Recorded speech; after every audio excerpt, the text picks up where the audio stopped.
Yeah,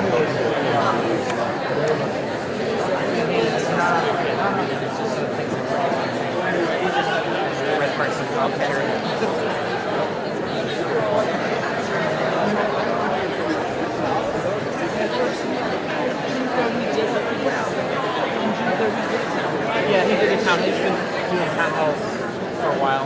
This is the first time he's been on the east side. Johnson, yeah. I think all on the east side. Yeah, I know. That's what we thought. I mean, we're married and there's, you know.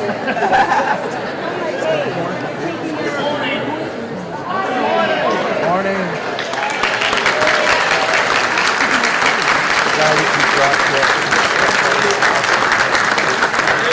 There's a bit of irony here.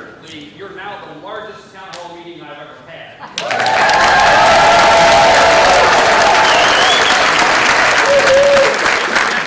Out of a total of more than 1,300 town hall meetings while I've been a member of Congress, the irony is the next largest town hall meeting was when Obamacare passed, and the other folks, I don't know if that's true, folks came to tell me how bad Obamacare was. So, large crowd then, large crowd today. Oh, come on.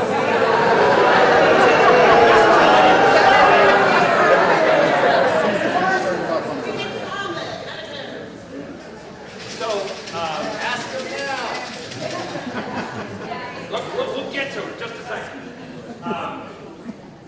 I'm on my way to the airport today, so the end of this town hall meeting will be abrupt, but I'm going to do everything I can to get started quickly and take as many questions as I can.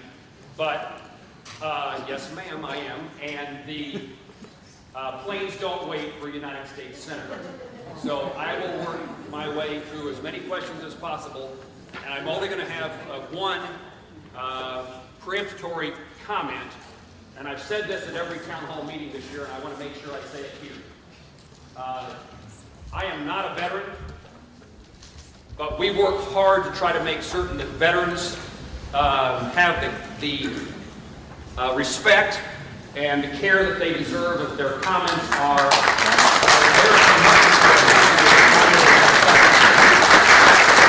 This is the reason I raised this topic here.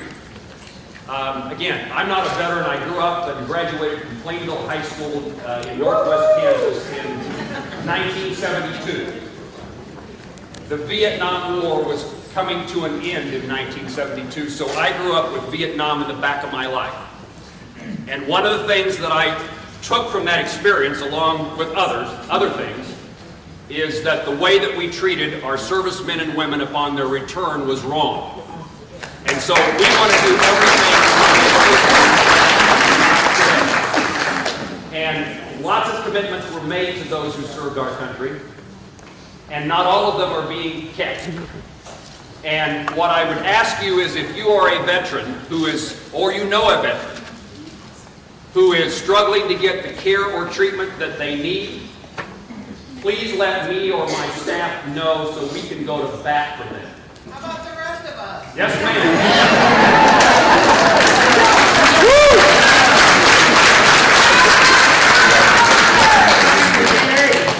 What's that? I knew I was walking into that trash. But many... Why is that a trash? I knew I was walking into that conversation. The VA is a bureaucratic place, and there are many who slip through the cracks, particularly when it relates to mental health. And we have 20 veterans who commit suicide a day, and we ought to be doing more to prevent, care, and treat those folks. So,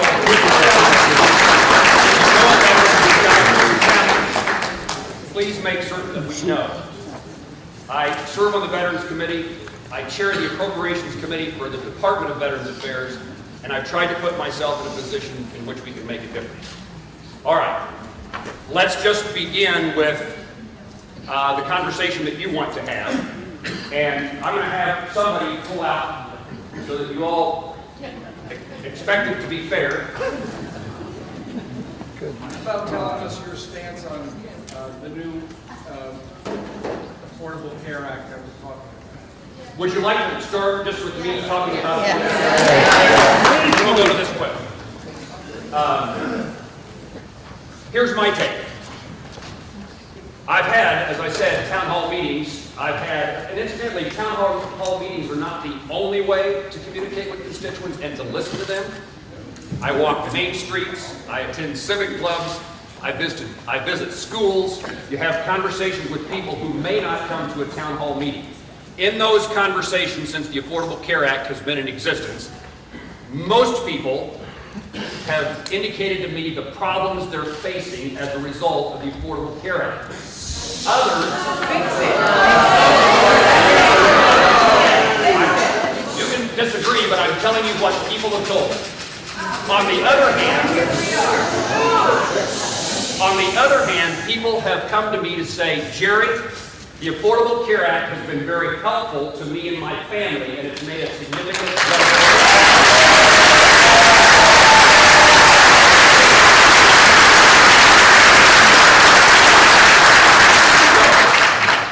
My answer to those people has always been, I'm glad the Affordable Care Act worked for you and your family. What I hope we can do is come up with a plan that isn't harmful to people who claim that it's harmed them. And those conversations generally are about increasing premiums, co-payments, and deductibles. So, is there a way that we can develop a health care plan that satisfies people generally with a pre-existing condition? That's been the normal kind of conversation about where Affordable Care Act has made a difference. So why did you ask to repeal it? And I've always said repeal and replace or improve, whatever the word is, fix. So, I'm here to let you know. Is healthcare a right or a privilege? Can I finish this part of the conversation?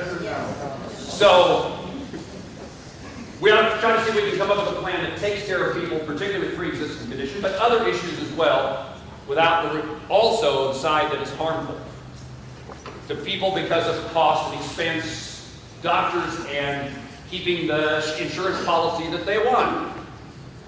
I don't know whether that's possible, but I think it's the desirable goal. Medicare for all. Medicare.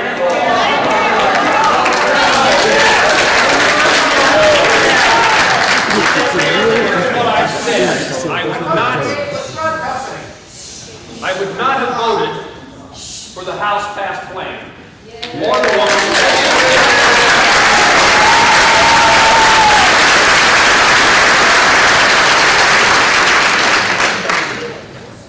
I said it at the time of the vote in the House, and I've said it subsequently since then, and it's still true. That's not the solution to the problems that we face in healthcare. So, what ought to happen? I've said this again publicly in a meeting of Republican senators. That's not publicly. I've said it publicly on the Senate floor. I've said it with Republican senators that what we ought to do is have hearings.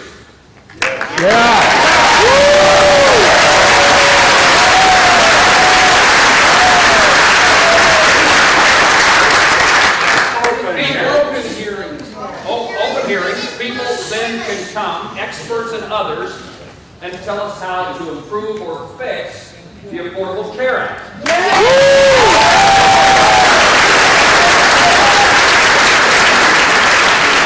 In my view, and I've said this again to my colleagues and on the Senate floor, and to the press, we ought to allow every senator the opportunity. Let me say it this way. We ought to have hearings in the committees of jurisdiction over health care. There's a couple of them. We bring in the witnesses. The debate occurs. Amendments can be offered by any senator on the committee, Republican or Democrat. A bill comes to the Senate floor where all 100 senators have the opportunity to offer amendments, have debates, and take votes. And let's figure out if there's something that can get whatever turns out to be 51 or 60 votes in the United States Senate. Now, while I say that, I don't think that's going to happen. You don't either. But I complained when the Affordable Care Act was passed that it was done in a very partisan way. and you can blame Republicans or Democrats. 1 year of over hearing.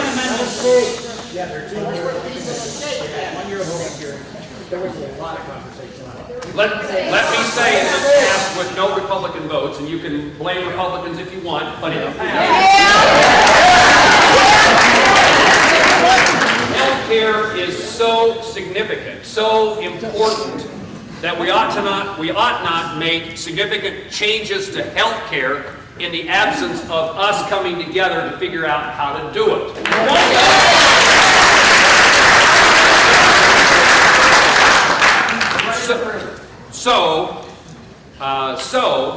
I have a train of thought here. It may not show, but I'm working my way through it. You have your thought. I've got, So, I'm not sure what's going to happen next in the United States Senate, but what I would prefer is not what's happening.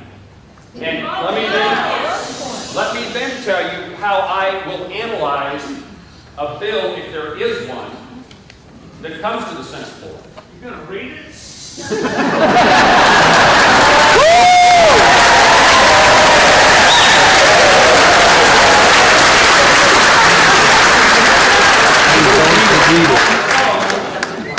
I think there's actually four things that are important to me as I analyze, seek input as I'm doing today, but seek input from Kansans just generally, pay some attention to the experts. One of the things, let me do it in this order. First of all, I think it's important for us to make certain that a pre-existing condition is cared for as well, as best as we can, in a way that makes certain that people who have a pre-existing condition can find health care, continue to have health care insurance.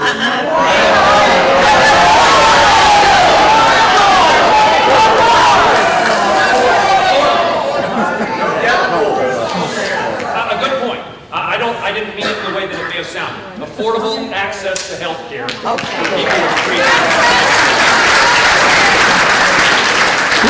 guys are going to make me choose my words very carefully. So, words do matter. So that's what the initial goal is to make sure that there is access to affordable health care for people with a pre-existing condition. Too many people are locked into their jobs, can't change jobs because if they do, they may not have insurance. Too many people, even with people without a job, need health care insurance as well. They need health care. Provider in Johnson or Wyandotte County come 2018. No provider. Because Congress hasn't funded the existing law that works. Front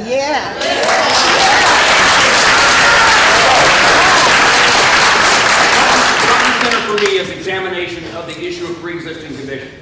Number two is what does it do to healthcare providers? How do we make certain that insurance is something that continues to exist, that there are options for insurance to be purchased? I'm a rural guy, but how do we make certain our hospital doors remain open, physicians in our communities, pharmacy on Main Street? How do we make certain that we don't create a healthcare system that while it may be affordable, it may not be accessible? So if you live in my hometown and there's no doctor and there's no hospital, whatever it costs is important, but it doesn't give you access to health care because we are putting providers out of business. I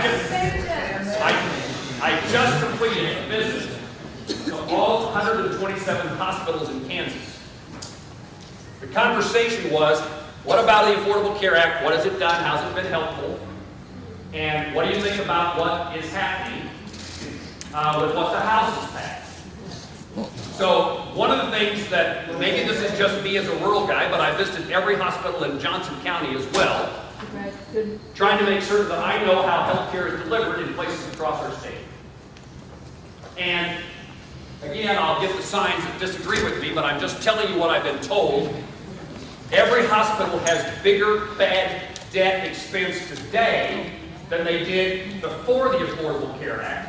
And you can put some of this into Medicaid.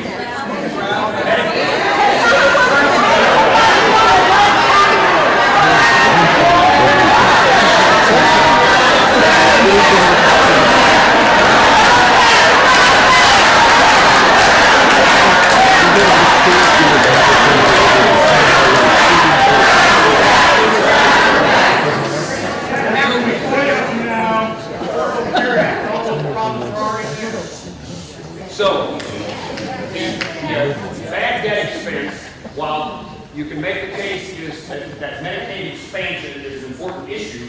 It's also the fact that people who used to have $200 co-payments now have $2,500 co-payments, and they can't come up with the money to pay the $25 a month to get their bill paid. So That's it's, why you need to be subsidies.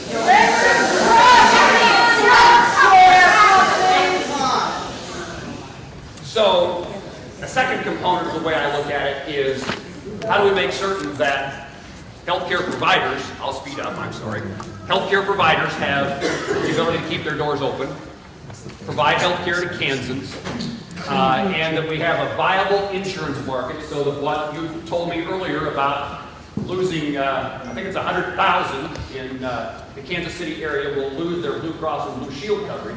That doesn't happen again. The third one, and I'll do this very quickly because you're antsy. But the third one is trying to make sure that we create an environment in which there is job opportunities and that our healthcare costs don't keep people from getting a job or don't keep businesses from offering jobs. That's right. And so you can create a healthcare system that is so expensive that we damage the economy, and what we all need for improved healthcare is a growing economy with more people working and higher incomes. The fourth one, and it's really not fourth, but it's become clear to me in the last several months, is the issue of Medicaid. So while most of the conversations for a long time have been about pre-existing condition, and my guess is that whatever the Senate passes, that it will have something that is very, I wouldn't want to use the word identical because words matter. I don't know the answer to this question. Actions matter. But I would guess that what the Senate, if we pass anything, would cover about the same number of people with pre-existing condition as what we have today, if not the same. Why not cover them all? Okay. I don't know how to answer the question because I don't know what we're going to pass. I'm trying to describe to you what I would expect. Okay. Please, Congress, be fixed immediately.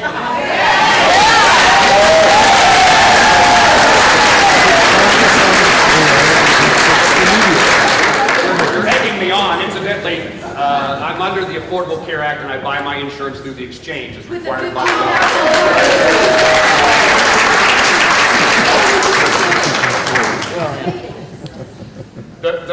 Let me just finish with Medicaid.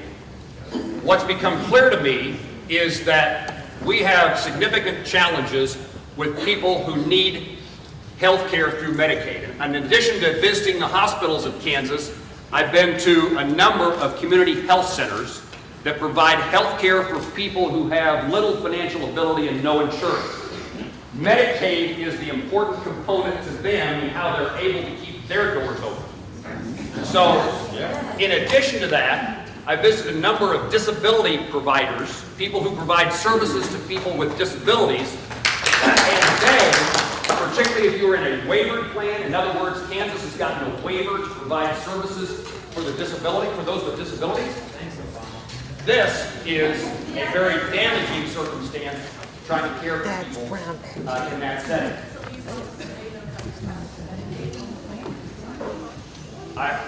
And so what I will commit to you is these are the things that I'm going to try to. Don't just try. I'll take the word try out. These are the things that I'm going to pay attention to as we sort my way through whether this is a bill that improves the situation or doesn't improve the situation.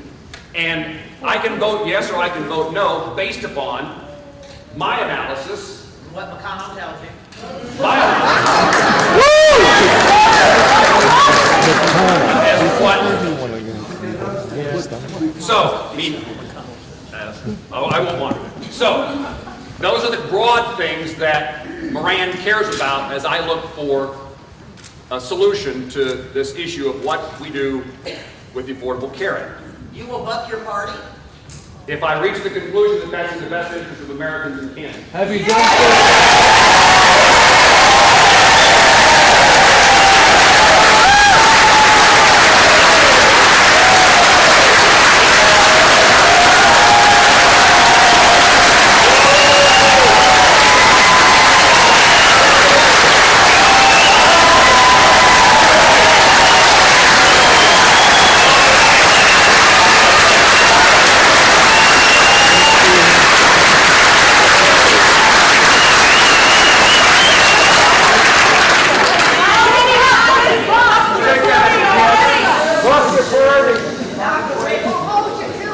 Look,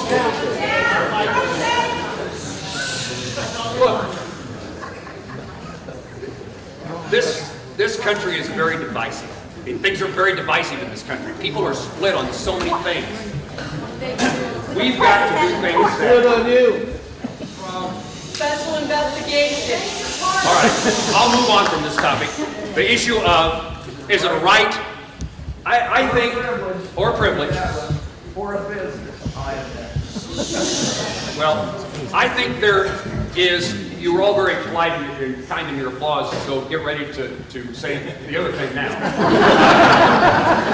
I think that healthcare is a moral obligation for us as a country and a society to make certain that all people have access to affordable health care.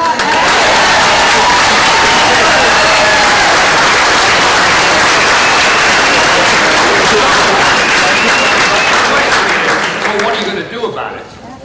And that is where you can hold up your red signs, because Single payer? I'm not, the reason I can't say that it is a right, it's different than free speech, what we're exhibiting here today. We all have within our own capabilities the ability to exercise free speech. We don't have the ability within ourselves to make certain that every Kansas and every American has health care. There's way too many.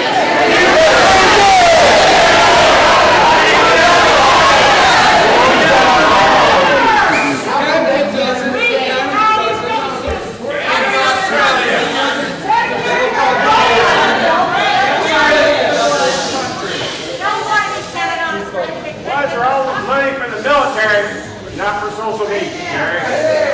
This is the greatest country in the world, and we can do this. We can do this if we are united.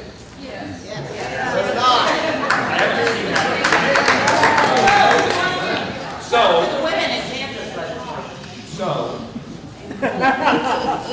Medicare expansion, which is what many of you are promoting, Take federal funds.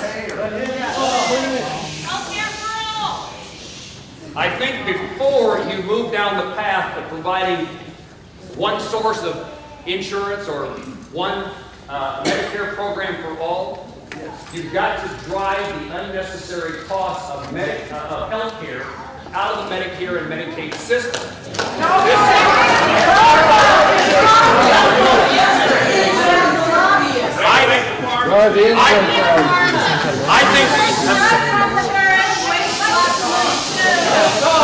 Before you go down the path of Medicare for all and transfer an expensive system to Medicare, work on fixing why health care, the underlying thing, costs more money, costs too much.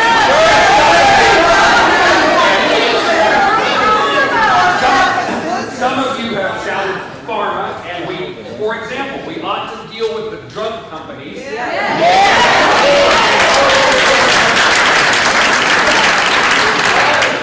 If all we do is transfer high-priced drug costs to Medicare, it will be bankrupt even quicker than the path is on today.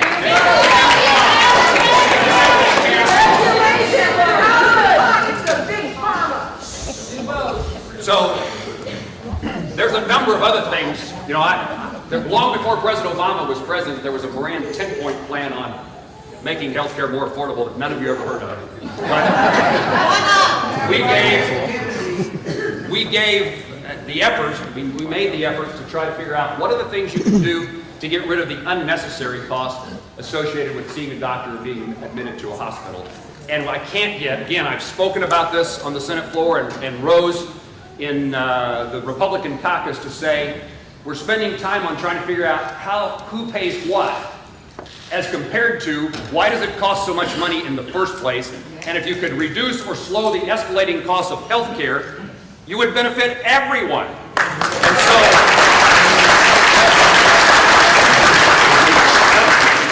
let me say the final, I don't know, this certainly won't be the final one, but let me say this about this issue.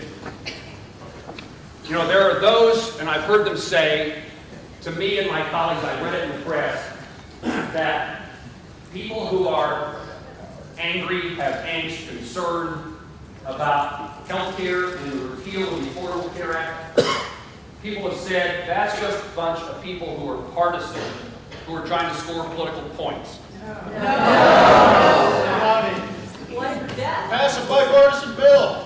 So, my take, based upon conversations I've had, is this is a very personal issue for many, many people.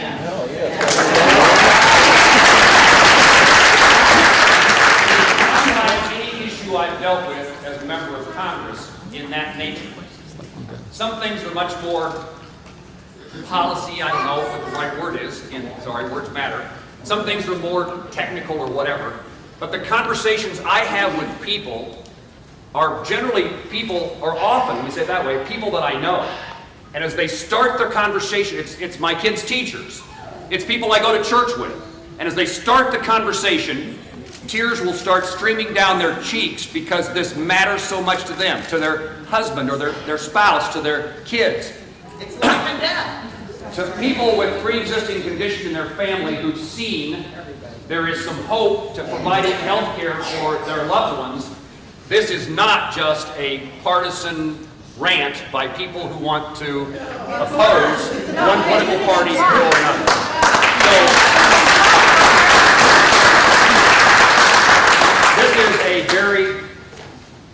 this is not an issue to have politics dominate. It's an issue about everyday folks who desperately need some help to make sure they have hope.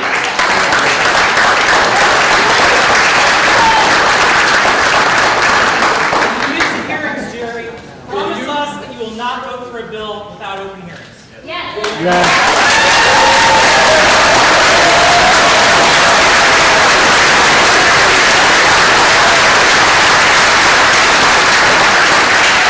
I will promise that.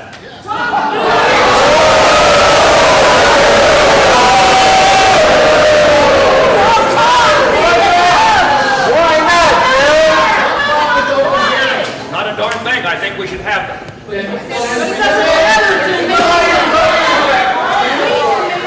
goal here is to come up with a plan that actually improves the situation. We'll accomplish that, but in the absence of hearings, maybe it will happen anyway.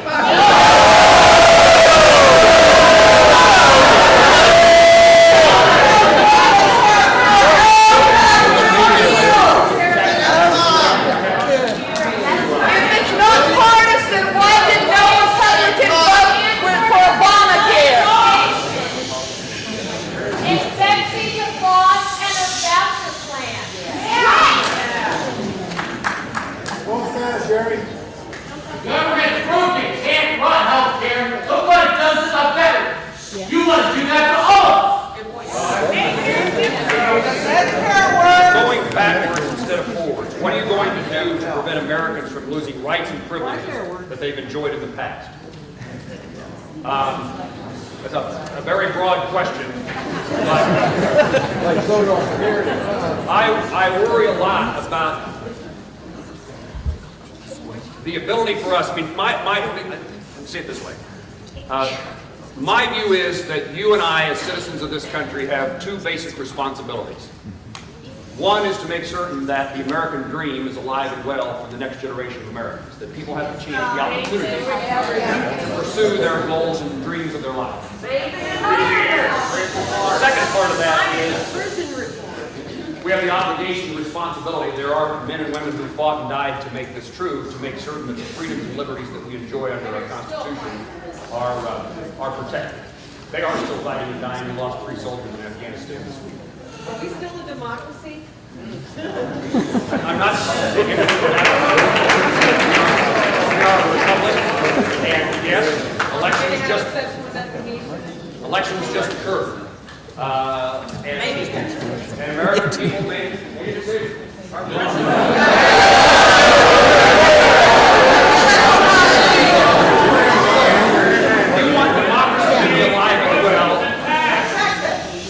You want democracy to be alive and well?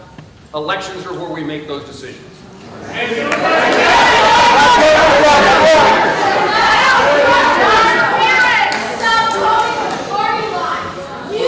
serve us.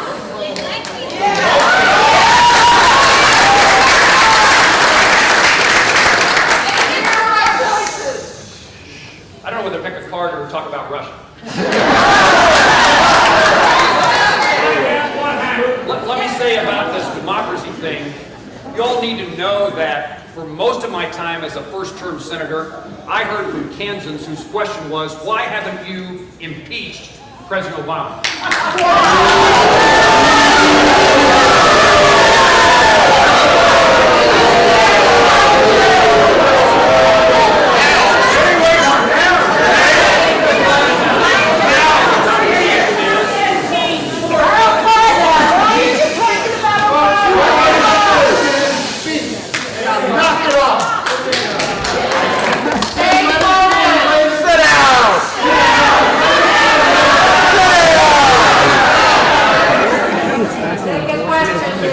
Today, the conversation is, why haven't you impeached President Trump? Yeah.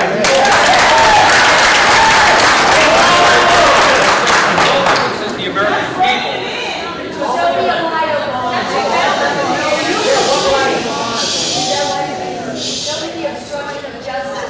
I'm only making the point is how divided this country is, and we rely upon elections to make decisions.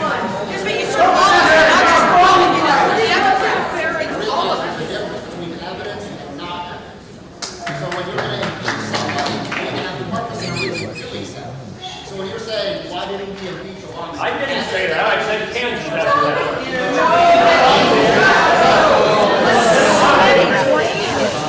On this topic, investigations. I indicated at the time when a special prosecutor was appointed, it's a good thing. And I said that on the special counsel. So we need to find out what the truth is. I have no doubt that what the Russians intruded upon American elections. I don't, and they're trying to intrude on elections in Europe as well. Russia is a challenge to us. They are trying to undermine the West. And their efforts in elections, I think, at least in my view, what I've seen and heard is true. We know, at least I'm satisfied, that intrusion happened. The question is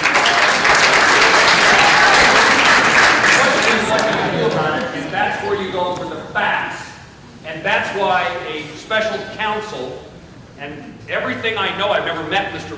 Mueller, but everything I know about him suggests that he is straightforward, independent, honest, has credibility.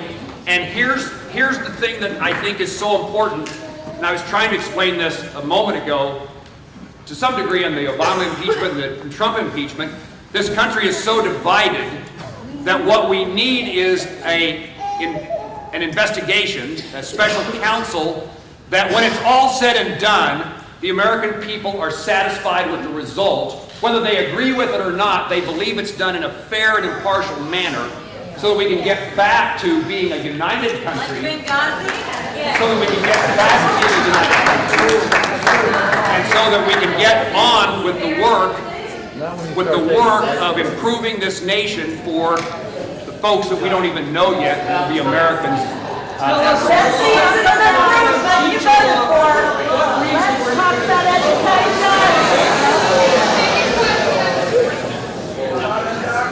Thank you. How about the other goal? The one you didn't fix?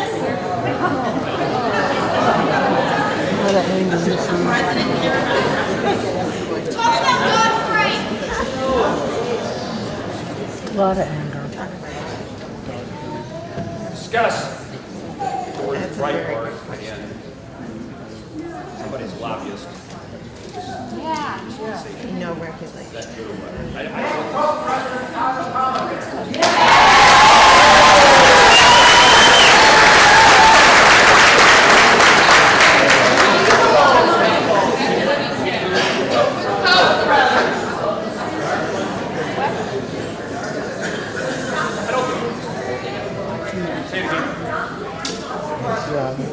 I just want to know what he's going to do about healthcare. If they come up with some plan like that, I'll support him. Is he going to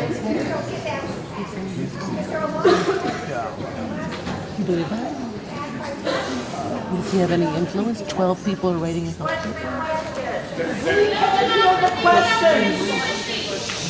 The comment was get rid of PACs, but the comment was also that the Russians are contributing to PACs, and I have no factual basis to agree or disagree with that.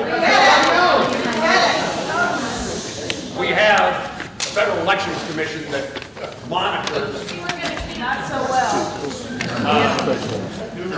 The challenge here on this issue of financial contributions, and incidentally, I mean, I receive contributions from Kansans and from political action committees. And so I recognize that if that's the conversation that we're going to have, then we won't reach any kind of conclusion. My effort to overcome any kind of influence that somebody who contributes to my campaign is to do what I'm doing here today, to come home from Washington, D.C. every weekend.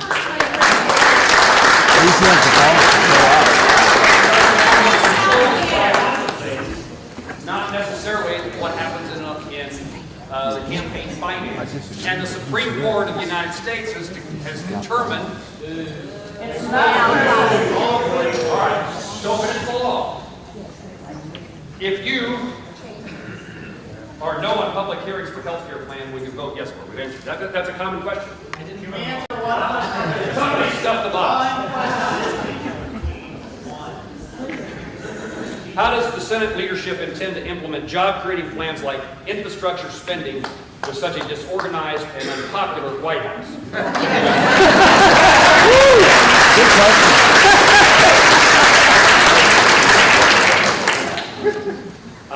I actually thought that infrastructure was the place that we might see Republicans and Democrats working together.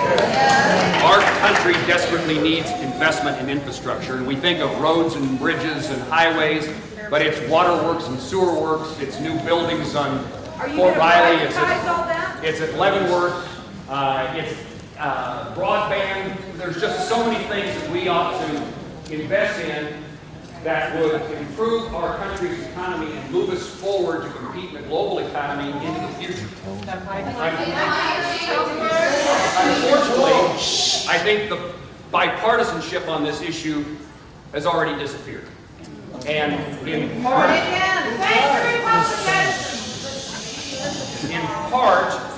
the idea that we would bring a very controversial issue of privatization of air traffic control into the infrastructure has now diminished the chances of Republicans and Democrats working together.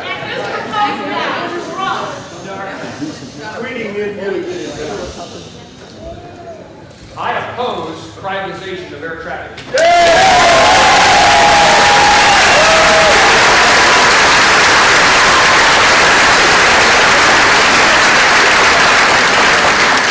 Funny, that's an applause line. Nobody ever paid attention to air traffic control.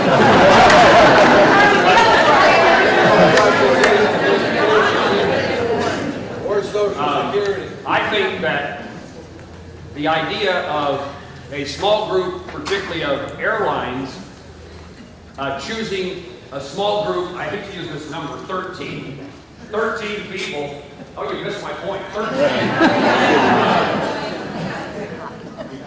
I hate the idea of this narrow group of people, 13 people, making decisions about air traffic control. And while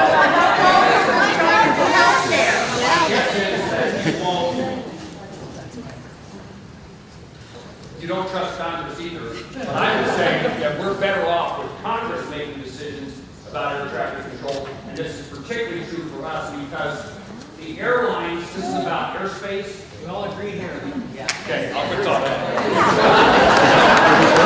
Something we agree on.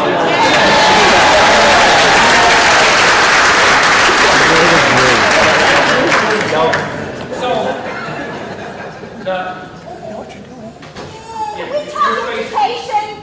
airspace issues decided by an air group of people who are more interested in big airports and air traffic control there than they will ever care about KCI or Mid-Continent Air Eisenhower in Wichita, let alone Garden City or Manhattan across Kansas. So, to go back to this question, I think we had a chance at infrastructure. I don't think that's the case, and I think it's a sad thing. And incidentally, while I indicated I would be supportive of infrastructure in all that way, I also believe that it has to be paid for and can't be simply added to the national debt. And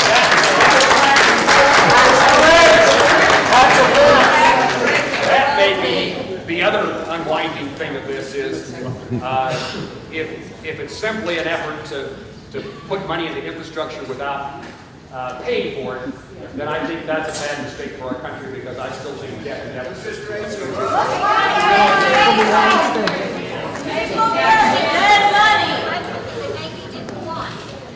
Why hold this meeting when people need to get to work?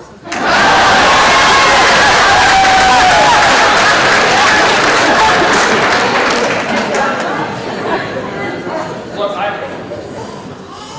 I do lots of these kind of meetings. Again, this one is slightly different than many. You don't do them in Johnson. Yeah. You gave us an hour.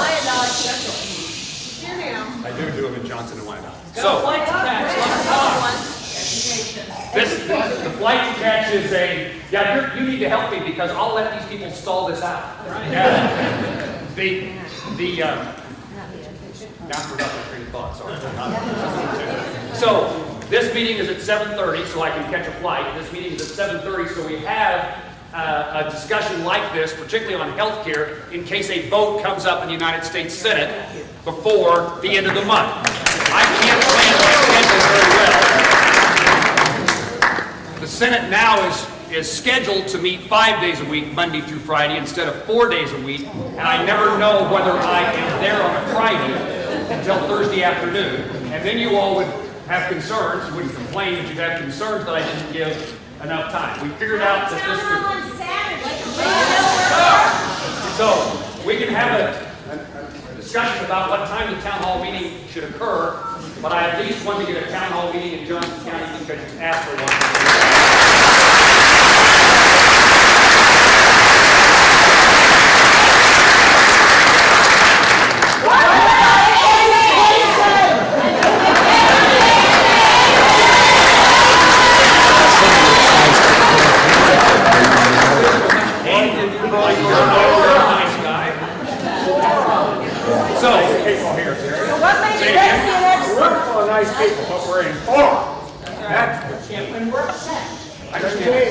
Americans should be upset. Lots of things to be upset about.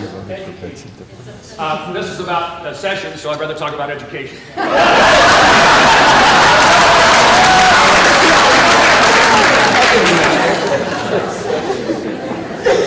voted for you and I regret my vote. I'm sorry. Because you supported the confirmation of Betsy the Boss.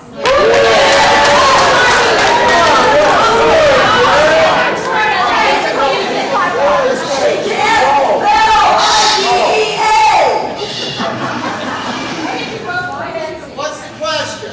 The question over here is about education and particularly Betsy DeVos.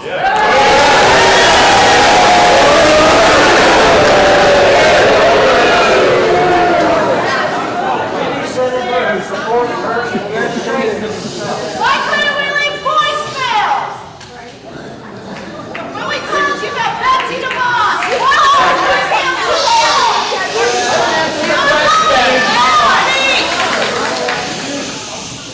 There's apparently two aspects of this, Betsy DeVos and answering email or phone calls.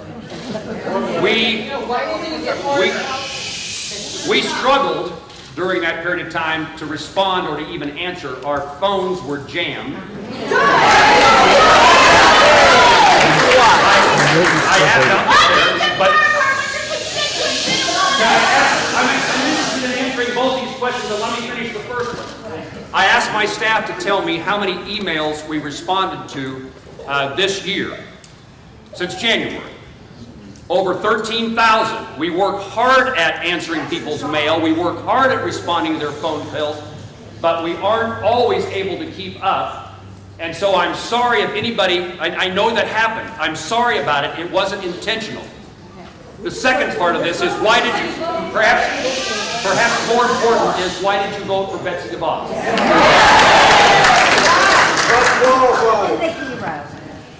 So,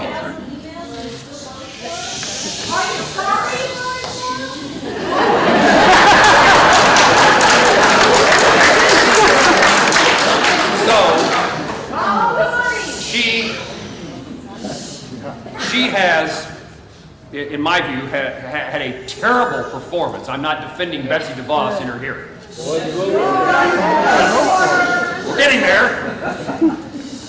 I asked her because of her poor performance to come visit with me and to have a conversation about the issues that she cared about and that I cared about. So we spent about 40 minutes in my office before the vote. Not right before the vote, but a few days before the vote. So here's what she promised me. I voted for her based upon a commitment. And now the spirit. Look, let me start with that bigger premise. Most of our dealings with the Secretary of Education has been secretaries who want to intrude in education in Kansas. If you want more federal involvement in education, you and I disagree. So the commitment that Ms. DeVos made to me was this. One, that she would interpret the law as written by Congress, not based upon her own views or opinions.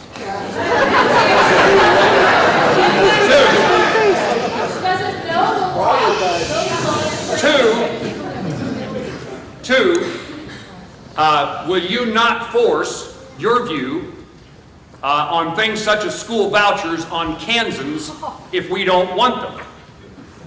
And I explained to her that in my part of Kansas, I shouldn't do it that way, I represent all of the state. So in small schools across Kansas, if we lose a half a dozen kids from our public schools, we lose our public schools.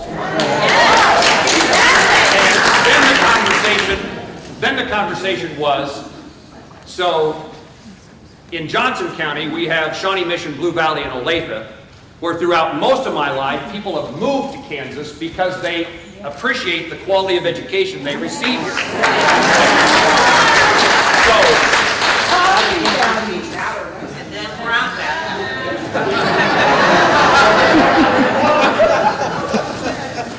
So would you promise me, would you commit to me, Madam Secretary, Ms. DeVos, would you commit to me that you will do nothing to support federally mandated vouchers on places, local boards of education, or states that don't want vouchers?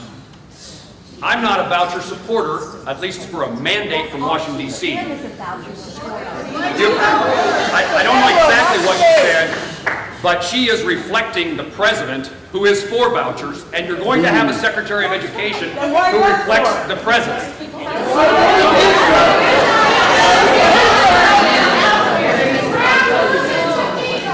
So, the second commitment she made was, I will not force Kansas or any other state to do things they don't want to do related to vouchers. The third part was, will you work with me to fully fund IDEA? She performed poorly, not in my office, but in the committee, and she knew exactly what IDEA was. So, I serve on the Appropriations Subcommittee that funds the U.S. Department of Education. Secretary DeVos was just in front of our committee this past week. I asked her, I don't know that it was a disaster, I asked her to commit to me the same things that I just described to you. And in fact, got her to commit that any money that the administration in their budget wants to take out of Title I will not go to vouchers, that we're not affecting Title I funding by transferring it to private schools. But they cut $9.2 billion from federal education funding and then put $1.4 billion into school choice. But it takes...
I suggest this respectfully, that the president's budget is the present administration's request.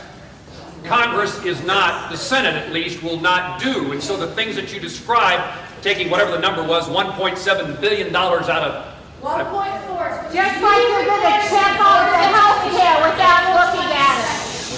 They're not gonna So- say. You will vote party lines, apparently, and Pence will come in and finish it off. It will So take, please give us something that makes us believe otherwise. it will take 60 votes in the United States Senate to prove that funding level, or to bring vouchers into the education system. There are not 60 votes to do this.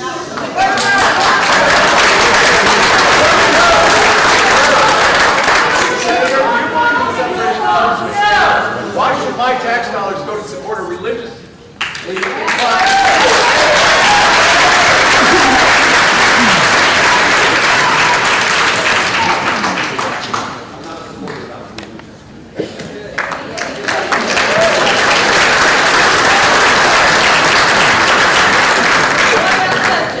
What about Sessions?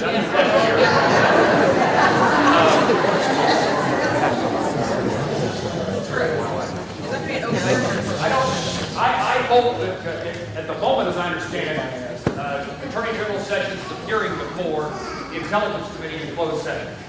I hope, again, part of this is just the American people have to have faith or trust.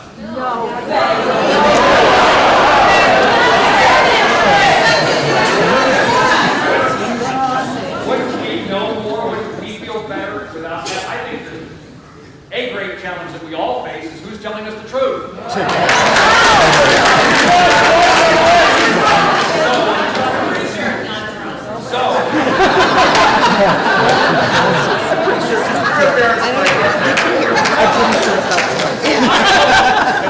If there's things that need to be said in a classified setting, fine. But I hope that the hearing generally is in public session so that we all can get an understanding of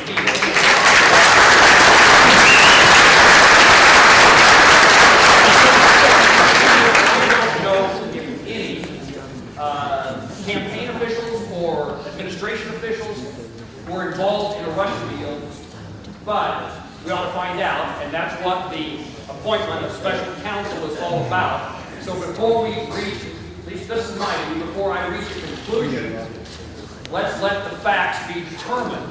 That's what Kansas Americans generally believe. So let's figure out what the facts are. But if we can do it in a way that has credibility, maybe when I'm in front of you at another town hall meeting, you won't be here because it was okay, satisfactory with you, because you saw it happen the way it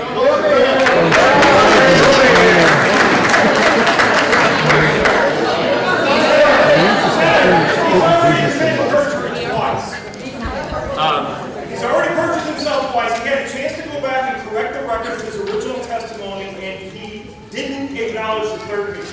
That's too much. The top lawyer in our country is a perjurer. How is that? How is that right?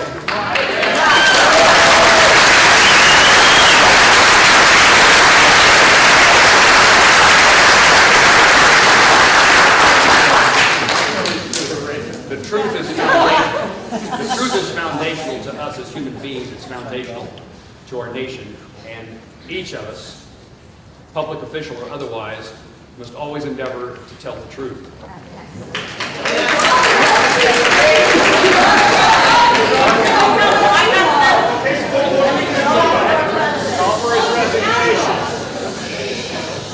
You know, I know that you want me to account for my own votes and behavior. Yes.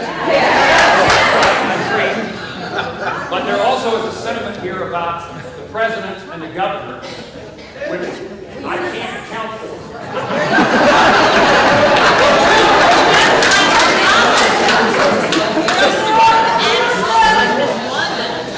Are you happy with your vote for the Attorney General? Would you go back and rescind it if you could? He's been lying twice now. And I would not do so at the moment until I know what the facts are. You vote for Donald Trump.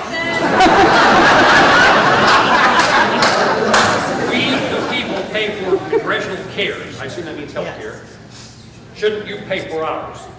I think we've generally had this conversation. Out of war? Let's get out of Afghanistan. Yes.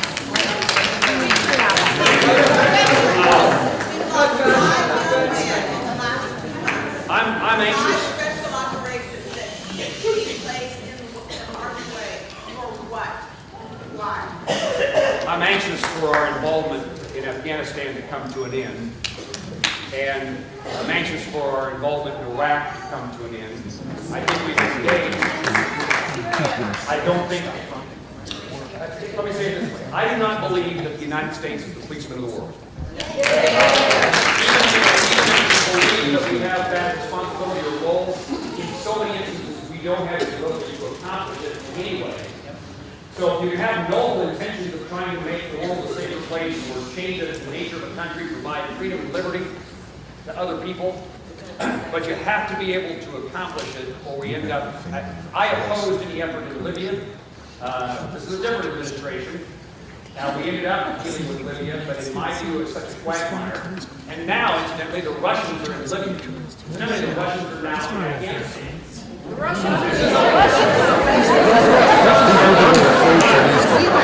While I say that we ought not be the policeman of the world, I do think we have the responsibility of defending Americans. And I think that terrorism is a great threat to our country, to its citizens, to lives, and that we ought to be focused not on who's in charge in Syria or who's in charge in Libya or even Afghanistan or Iraq, although it's harder to say those things because we have paid such a tremendous price in lives in Afghanistan and Iraq, that you want those that you want to see some success in those places, and it's hard simply to say we walk away when we know the price that we paid. But it does tell me that our interest in engaging further in Syria or in Libya or other places around the globe is an expensive proposition that doesn't ever come to an end in any short period of time. There's only 5 minutes left. Sir, can you please speak to Dodd-Frank before the end of the day?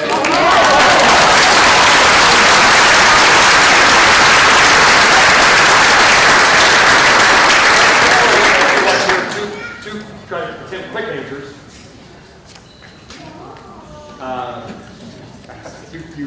I've saw it already, apparently. I know, but you give me that look. Two apparent quick answers. Dodd-Frank, first of all, I think it's important that we do not have financial institutions that when they fail, they cause huge consequences to Americans across the country, what occurred in 2008. Dodd-Frank solved that problem, although it made some progress. What I worry about today is the financial institutions in our state, and particularly in rural America, including the part of rural America that I'm in today, in which our banks are paying a tremendous price. They had little or nothing to do with the financial collapse of 2008. That was Wall Street. We're talking Main Street. And as a result, this isn't about banks, incidentally, so you can, don't accuse me, you can if you want, accuse me of being interested in banks. What I'm interested in is the ability for Kansans to borrow money to buy a house, to finance an education, to be able to live lives that and take credit. Education should be free for all. Dodd-Frank, in my view, needs to be refined, adjusted, whatever word you want to use, with the goal of keeping or improving the circumstances in which too big to fail isn't addressed, is sufficiently addressed, and secondly, that it doesn't do damage to folks who go to work every day and loan money to Kansas to buy a house and build a house. I've never looked at the house bill, but I don't think so. In climate change, I indicated at the time that the president announced his withdrawal that I think it's a mistake not to be at the table. I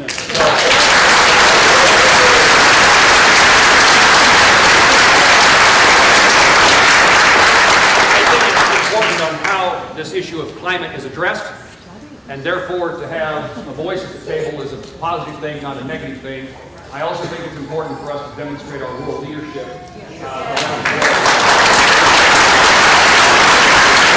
world.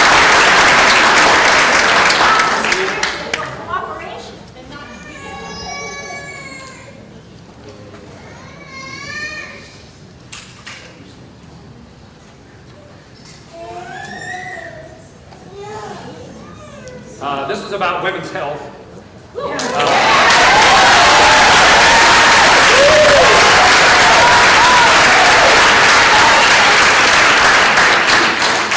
You all convinced me of what I believe is that we ought to work to have affordable health care for every American, women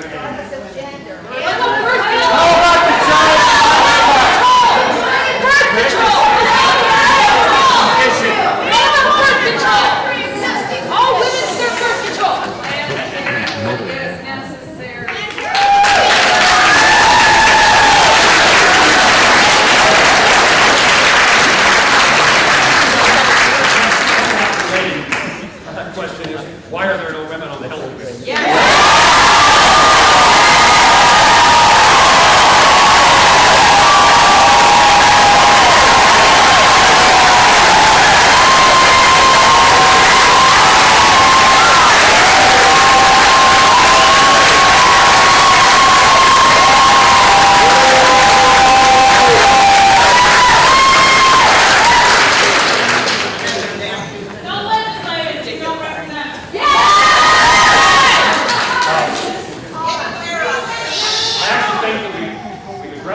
Which is every United States senator ought to be involved in the process of determining what the health care standard.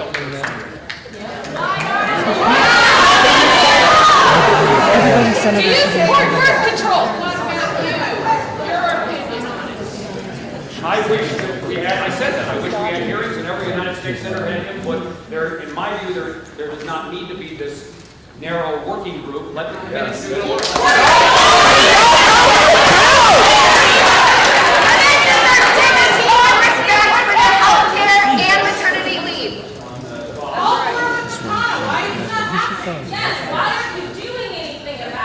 They need 50 votes. You can force a hearing by denying your vote. Don't act like you can.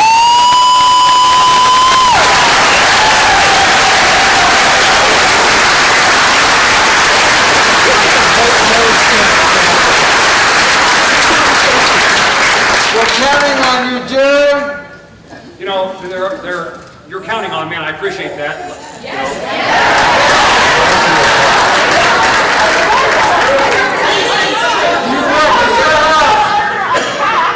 Somebody's got to speak truth to power. That's right, that's right. In other terms, there's also other Kansans who are depending upon me To do what? Speak truth to power!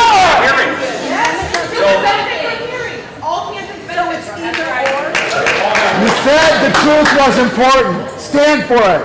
Force hearings. Speak truth to power. Jerry, lest you leave for your plane, and I don't say out loud what I want to express that never gets said enough, is that we appreciate this meeting. And I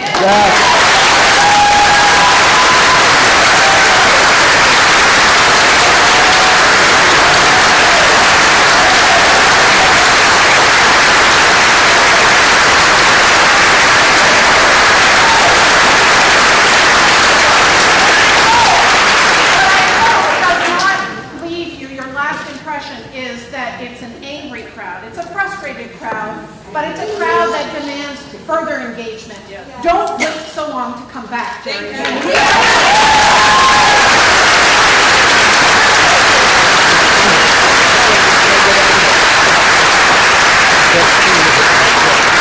you for saying that. I checked my nervousness this morning as I came in the room to see how I'm still pretty steady. I'm of the view that elected officials ought to be subjected sounds like such a hard word. Ought not be fearful of conversations with candidates. And my hope has always been, if I treat you with respect, even in disagreement, you'll treat me in respect. And almost without exception.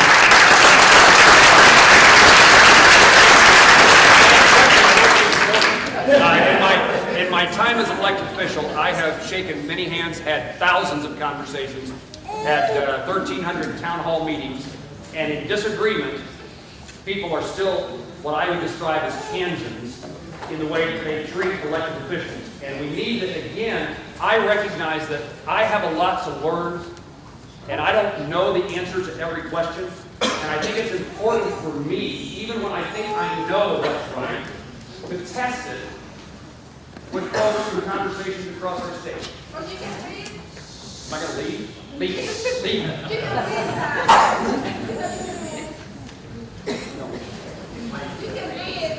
We know you can do it.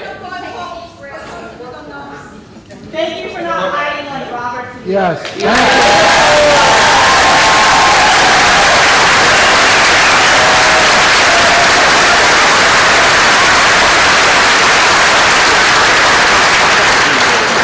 Let me then repay the compliment. Let me repay the compliment, which is thank you all for caring so much about our country, your families, our communities. I worry in times in which people disagree with me, I think that's actually more refreshing than people who have no opinion or have given up on the future of our nation, and so they're ambivalent or uninterested. So when it's, we all like to be with people who agree with us. It's much easier to be surrounded by people who pat you on the back than people who shake their fingers. But that's not the job I have. It's not the job I have, and it's important for me to test ideas, how I think about things, and bounce them off of folks who have potentially a different opinion. Look, I got interested in politics as a kid. There's nothing in my background that would ever suggest I would grow up to be a member of the United States Senate, except I'm a citizen of the United States. It creates opportunities. And I was a kid in my small town, high school class of 71 kids, and I loved politics. I paid attention, I read history and biography. My parents had never been to college. I'm a first generation college graduate. And Rock Chalk Jacob. I also, only because I saw a basketball game once. And so, I've been given great opportunities. Incidentally, I had very good parents who encouraged me, but I had teachers who found a kid that they could rise up. They could help public schools.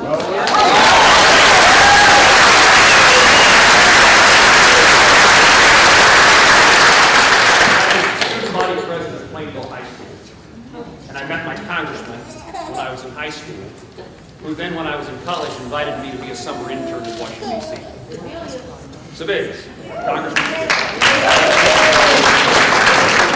I was having a good time in college and was reluctant to go.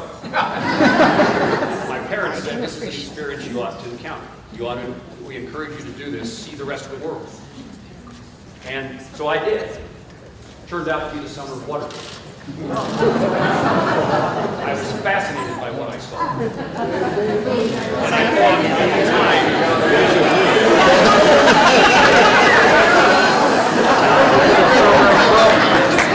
time, that maybe someday I'd have a chance to represent Kansas in the House of Representatives, like congregate civilians, and maybe I'd do things differently than what I saw in my summer of Watergate.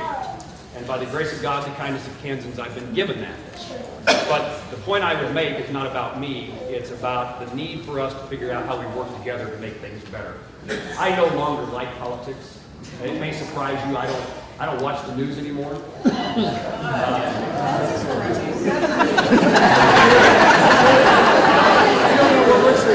Believe me, I get plenty of information. And I try to get it. When I grew up, it was CBS Evening News with Walter Cronkite. And that's just the way it is. What I learned after he retired from CBS Evening News, that he was pretty liberal in his point of view, from my estimation. But I never knew that watching the broadcast. And I missed the days in which we're told straight on, and then we sort it out. Today, news has become their news and our news. It divides us, not pulls us together. Social media has become a place in which people can presumably say anything they want in whatever story they want. It pulls us apart, it brings us together.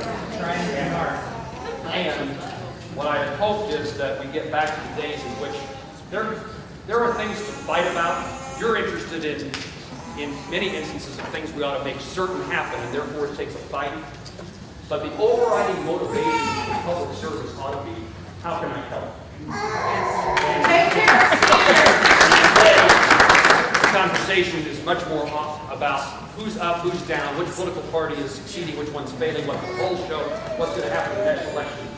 So different than what it was, at least what I thought as a kid, even in the days of Watergate, in which America was at the top as compared to political parties posturing to score points on the other. I no longer have any fascination by the scoring of points. You're very kind to me. I appreciate the chance to be with you. And while I came in the back door so that I could talk to people on the way in, I have to take the back door out so that American Airlines doesn't leave without me. Thank you very much.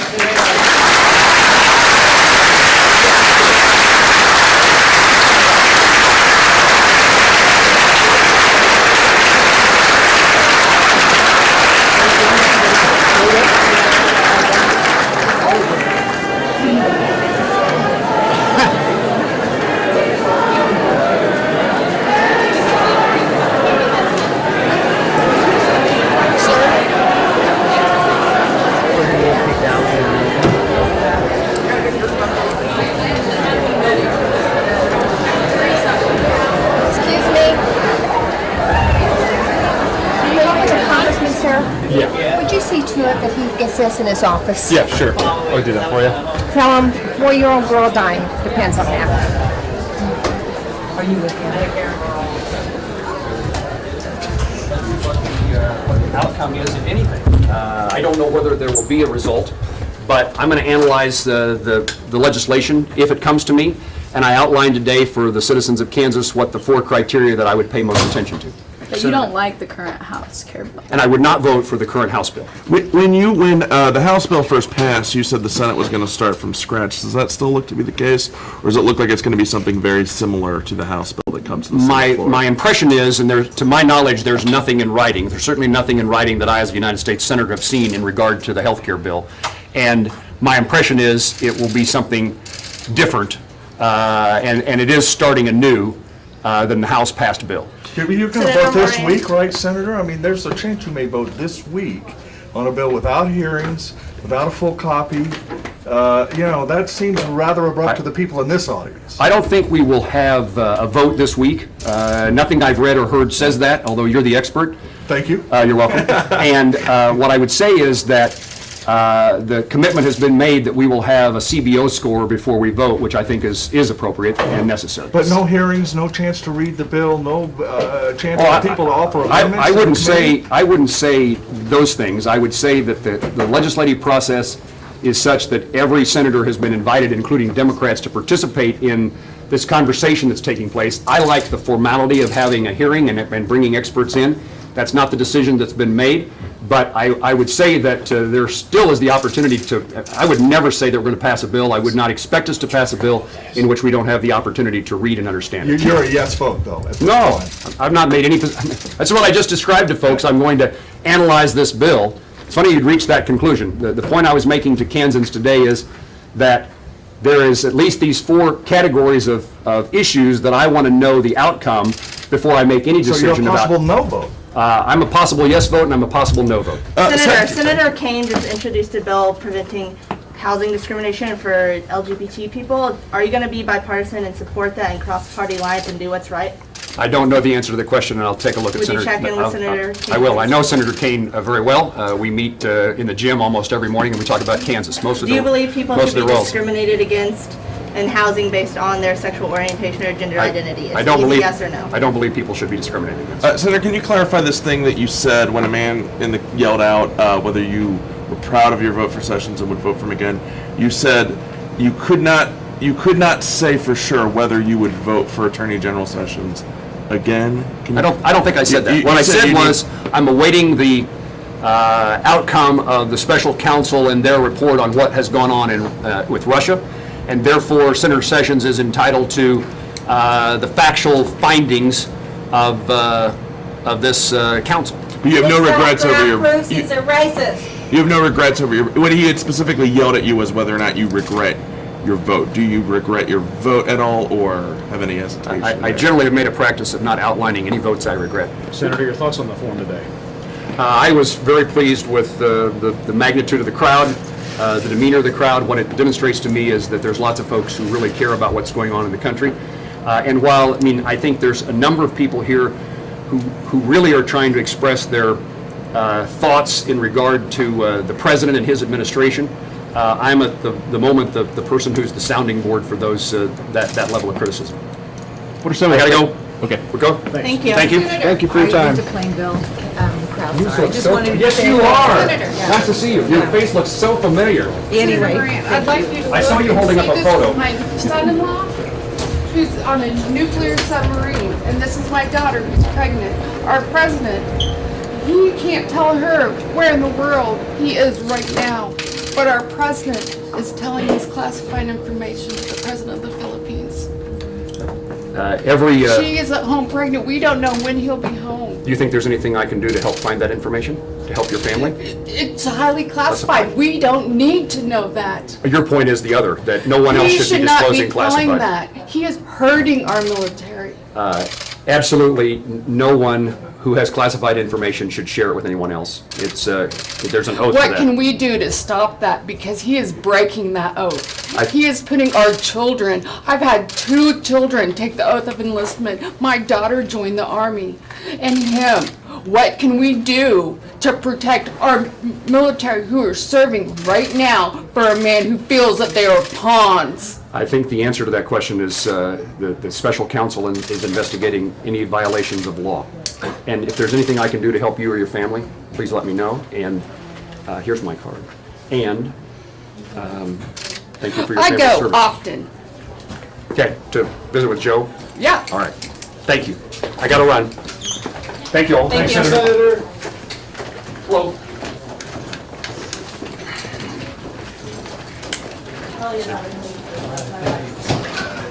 I